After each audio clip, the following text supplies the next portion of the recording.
Заради усложнената обстановка в Шумен затягат мерките. Въвеждат вечерен час за учениците, забрана на всякакви тържества на открито и закрито, както и спортните събития в зала.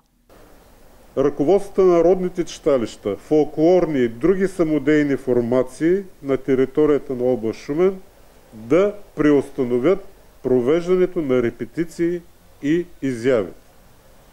Създаване на организация за осигуряване на дистанция от 1,5 метра между облигалките на най-близко разположените столови от две съседни маси и недопускане на повече от 6 души на една маса в заведения за хранене. С цел намаляване гъстотата на лицата в обществения транспорт, кметовете на общини да обсъдят с превозвачите възможността за увеличаване на броя на използваните автобуси.